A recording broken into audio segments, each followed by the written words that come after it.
First on our list is the surge of global conflicts. In the time leading up to the second coming, it is prophesied that wars and conflicts will multiply dramatically. Nations will stand against nations and realms will face off against realms.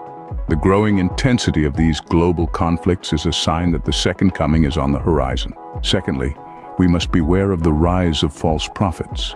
These are individuals who will claim to be messengers of God, deceiving many with their cunning words and actions. They will distort the truth and lead many astray.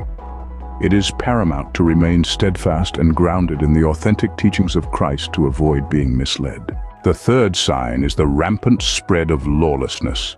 In these end times, people will cast aside their moral compasses, embracing wickedness and defiance against God's commandments.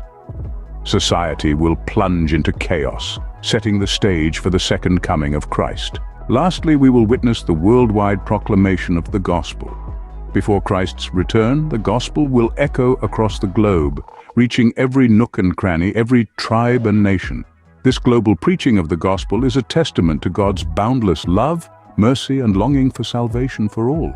In conclusion, these four signs, the increase of global conflicts, the rise of false prophets, the widespread lawlessness, and the worldwide proclamation of the gospel, are significant markers in the countdown to the second coming of Christ. They serve as a reminder for us to remain vigilant, prepared, and eagerly anticipating his return. We hope you found this discussion enlightening.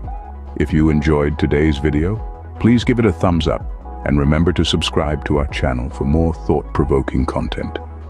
Until next time, stay watchful, stay prepared.